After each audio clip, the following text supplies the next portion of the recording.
And don't even believe me, but believe this research that was carried out in January and February this year, 2025. They said a recent study was conducted by YouGov between January and February this year to determine how important of a role different factors played in having a successful romantic relationship. Out of 32 factors, including factors such as trust, open communication, respect, honesty, friendship, sex, romance, conflict resolution, etc., trust ranked the highest, with 94% of the respondents saying that trust was very, very important. Hi there, today I want to talk to you about how to build trust in your relationship. My name is Effiong Identica. So, I heard a story one time about a young man who was in a relationship with a very beautiful girl.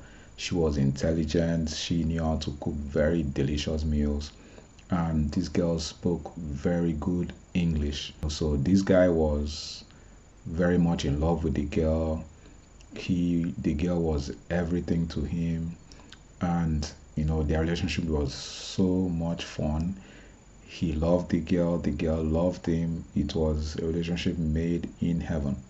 The only challenge was that the girl knew how to lie so much. She lied that even when the guy, according to him, said he caught her red-handed, she was still lying. As in this, according to the guy, he said he went somewhere and then he was there. The girl in question told him that she was there.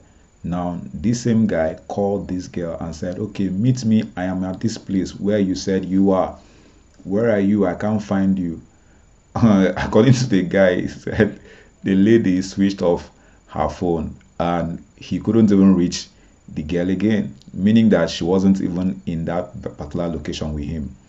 Meanwhile, she was saying with all confidence that she is where he is.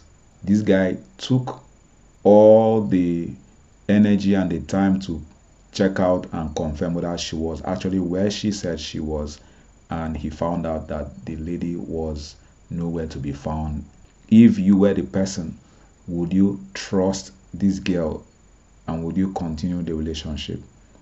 So that is what we're going to be looking at today. Most people will not continue a relationship. Most people, that will likely be the end of a relationship. Okay, so that is how important trust is, because the lady lied to him. He found it very difficult to trust her and possibly even doubted all the things that she had ever told him, and will never even take her words in the future like anything. This shows you that trust is very, very important, and it is the basis for any meaningful relationship, whether the relationship is a business relationship, whether the relationship is a parent-child relationship, whether the relationship is a romantic relationship like what we are discussing today. Trust is the bedrock of any meaningful relationship. When one's trust is dead, the relationship is dead. When one's trust is broken, that relationship is broken. That's how important relationship is. And don't even believe me, but believe this research that was carried out in January and February this year, 2025. They said a recent study was conducted by YouGov between January and February this year to determine how important of a role different factors played in having a successful romantic relationship. Out of 32 factors, including factors such as trust, open communication, respect, honesty, friendship, sex, romance, conflict resolution, etc., trust ranked the highest, with 94% of the respondents saying that trust was very, very important. So this tells you that trust was number one. Trust was number one. 94% of the respondents said trust was the most important thing in determining how successful any romantic relationship was. Okay, so now you see how important trust is, and that is why I'm discussing this topic with you. So, what is trust in a relationship? Trust is the belief that your partner is reliable, that the person is honest, and the person will act in your very best interest, fostering a sense of safety and security within the relationship. Look at the words. It is the belief, your belief, that your partner will be reliable, honest, and the person will act in your very best interest. I think there's a bank commercial that says, in your best interest. I think it's Zenith Bank, right? So the act in your best interest.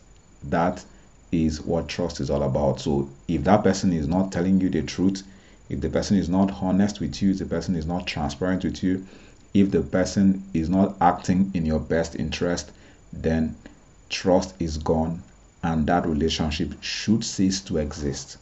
That's just what it is. That's how important trust is to any relationship. It doesn't matter if it's business, it doesn't matter if it's romantic relationships. And of course, even as strong as parent-child relationship is, the child will cease to trust the parents and would cease to share things with the parents, will cease to believe their parents if he finds out that his or her parents, that they are lying to him and that they don't have his best or her best interest at heart. So in all strata of relationship, trust is very, very important. Now, how do you build trust in a relationship? How do you build trust in a relationship? Number one, be honest. Be very honest with your spouse. Be very honest with your partner. Always say the truth at all times. Avoid lies by all means. Avoid lying by all means. The thing is, once trust is broken, it's like a glass. Once you break a glass, even if you put it back together, it would never remain the same again. You would always have the cracks there that will tell you the story. Okay, and it's not easy. One of the things to build back in a relationship is trust. Very, very, very hard to build back trust in a relationship. So you don't even want to break it in the first place. Okay, so one of the ways to build that trust and keep it growing is to be honest. Say the truth every single time. You can get away with a few lies here and there, okay, but once you are caught, that's just the end. Sincerely, your partner will begin to doubt what you have told them before. They'll begin to doubt the things you're going to be telling them in the future. They will not be able to know whether this is the truth you're telling them or whether it's a lie. And you cannot blame them, because when you tell me something that I believed was the truth, all of a sudden I realized that it was a lie. How do I now believe that this thing you're telling me now is the truth? How do I believe that all those things that you told me before in the past, that they were actually the truth? How do I know you were not even lying to me those times? Okay, so that's how these things happen. Okay, so the rule of thumb here is avoid lying completely, right? Avoid lying completely. Number two, how to build trust is be transparent. Be transparent. Be transparent has to do with being open, being an open book, telling your partner about your feelings, telling them about your thoughts, telling them about your experiences, your needs, your current needs, and even your expectations, even when it's difficult and uncomfortable. So if you don't tell me how you are feeling right now, there's no way I'm going to know it. That's just one of the things that people don't know, especially ladies. They are feeling some way, but they are trying to hide it. There's no way the man is going to know. There's no way your partner is going to know. If you don't express yourself, even as a guy, if you don't express yourself, your partner will not know what is wrong with you, and they won't be able to help you. They won't be able to meet your needs. They won't be able to know your expectations, and they cannot rise up to them. That's just how it is. So you have to learn how to be open with your feelings. You have to learn how to be open with your thoughts. Tell them what you're thinking. They are not in your mind. They cannot read your mind. So you have to open up. Be transparent. Tell them, this is how I'm feeling. I don't like that you did this. I don't like how you spoke to me. I didn't like your tone. It made me feel in a way. It made me feel I wasn't loved. So those kind of things, it has to be communicated, right? So you have to be open. You have to be forthcoming with how you're feeling, with what you're thinking, with the kind of things you need per time.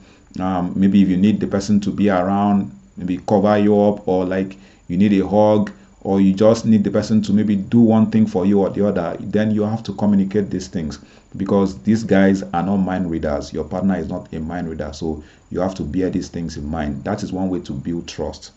Be open, be transparent, and then express yourself. Bring it out, bring it out, bring it out, right? Number 3 is that keep your promises and commitments to your partner. So if you promised your spouse to do something, then please make sure you do that thing that you said you're going to do. If you said one thing, then please make sure that you keep to your words. If you say, I'm going to meet you guys at the stadium by 6 o'clock in the evening, then please be there by 6 o'clock. Not that you're now there by 7 o'clock or something.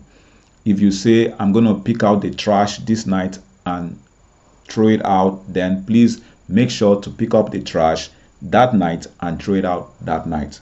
Don't make your wife or your husband wake up and still see that the thing you said they were going to carry or the thing you said they were going to do, you are not able to do it. That breeds distrust, and that's the place you don't want to be in the first place, where your partner now knows that you say one thing and you don't ever get to do it. It begins to create issues, it begins to bring distrust, and then when you say that thing the next time, your partner doesn't really take it like anything. It doesn't mean anything to them, because they know very well that at the end of the day, you're likely not going to do what you said you're going to do. So if you say you're going to buy your spouse a cake, buy them a cake. If you say you're going to host them, or you're going to do something fantastic for them, you're going to buy them a car, you're going to buy them a phone, you're going to, whatever you're saying you're going to do, please make sure you do it, because if you don't do it, your partner will lose trust in you, and that is not where you want to be.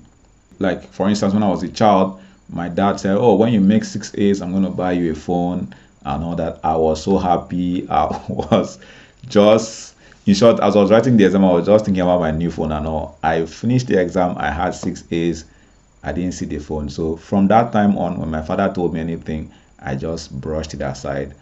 I never really held on to any of the things he told me, because of that particular experience. So for me to even remember it now, you know that that thing meant a lot to me. You understand? I've forgiven him, I've moved on, but that thing eroded the trust I had for him. So that's what happens in your relationship when you don't keep to your words, when you don't keep your promises, and when you're not committed to your partner. Right? So we've talked about being honest, we've talked about being transparent, we've talked about keeping your promises and commitments to your partner. Now, the fourth way to build your trust is to establish clear boundaries in your relationship with the opposite sex. We all know that betrayal is one of the many problems of relationships today. Today, you hear people talk about, people are so concerned with cheating partners because it's becoming so random. Why? Because people start what they cannot finish. How can you be in a relationship with somebody and you're flirting with some other person? Let's assume you're married. Let's assume you have a girlfriend. Let's assume you have a partner right now. You have a fiance. You can't put your hand into fire and then expect not to be burnt. So avoid flirtatious behaviors. Very, very important. Avoid flirtatious behaviors, right? Let your boundaries be clear. Know that this very line, just tell yourself, this is the line that I cannot cross. Okay? You can't be doing things that you know that your spouse, if your spouse gets to see it, then you know you're going to be in trouble. When it gets to that point, you already know that that is cheating. There are different kinds of cheating. You can cheat emotionally, you can cheat physically, you can cheat even like without even speaking to somebody. Even in your mind, you can be cheating. Like, for instance, you're having sex with your partner, and then you're not, the person's image in your head as you're having that sex is not your partner. You are cheating, because that means you, in your mind, it's not your partner that is there, it is this person that is in your head, right? So there are different ways of cheating. The litmus test for cheating is if your partner gets to see this action, if your partner gets to hear this thing, is it going to make sense to them? Are they going to look at it and will it not mean anything to them? If it's going to mean something to them, and if it's going to be an issue to them, then you are cheating, right? So that's the best definition I can give. All right. So establish clear boundaries in your relationships with the opposite sex. I'm not saying don't have friends of the opposite sex. Have friends, yeah, but know the boundaries, know the line that you cannot cross. If you're a lady, know that you cannot go to the guy's house. If you're a guy, know that you can't be hanging out with the person in a place where if somebody else sees you that knows that you have a girlfriend, you have a boyfriend, they will definitely know that you're cheating. It's going to be obvious. And so create that boundaries. Don't give your spouse or don't give your partner any reason to distrust you on that level. Just be straight and protect that boundary, protect their heart, so that your partner can keep trusting you and so that you don't break something that you cannot build back. All right. So number 5 is for you to be accountable. Being accountable simply means owning up to your mistakes. If you did something wrong or if you spoke to your partner in a way that you shouldn't have, then you need to own up to that, apologize, and make sure not to repeat that same mistake again.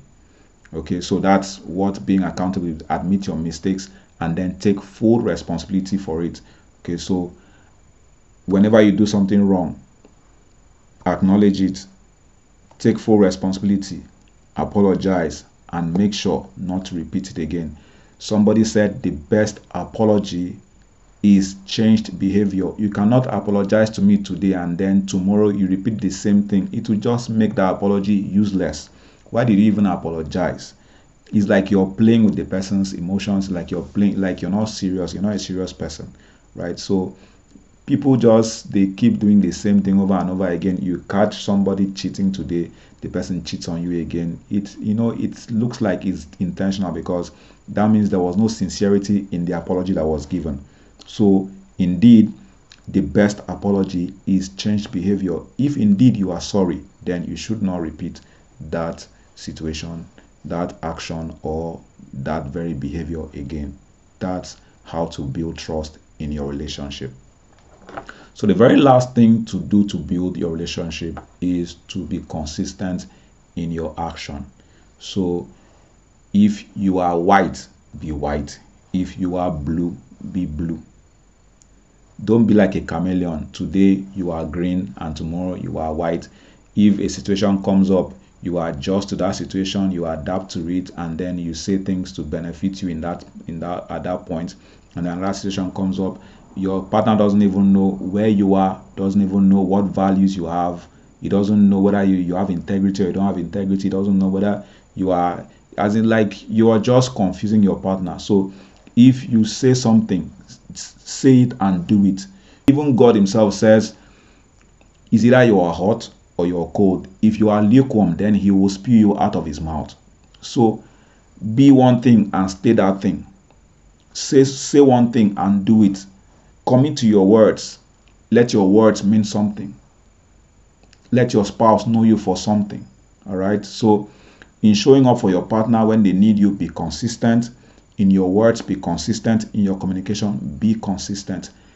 Be consistent in ensuring that you do as you say. These are the things that will help you build trust in your relationship. I'm telling you, my friend. Right? So we have talked about 6 things. We have said be honest. We have said be transparent. We have said you should keep your promises and commitments to your partner. And then we have said establish clear boundaries in your relationship with the opposite sex. We have also said that you should be accountable, own up to your mistakes, and take full responsibility for your actions. And then finally, we have said be consistent in your actions. If you do these 6 things, I'm very sure that your partner's trust for you will stay intact and your relationship will bloom to that destination that both of you dream of, right? So I believe that if you put these few points into action and then you work on them and work on yourself, that trust in your relationship will remain intact and will never be broken. So I wish you the very best in your relationship. I thank you so much for your time. I hope that these few points will help in your relationship and take you to the next level. Please click on the like button, subscribe to my channel, click on the notification bell so you will get notified whenever I post my next content. Please leave a comment. Tell me what kind of topic you would like to listen to so I can make videos on them. Thank you again and see you in my next video. Cheers.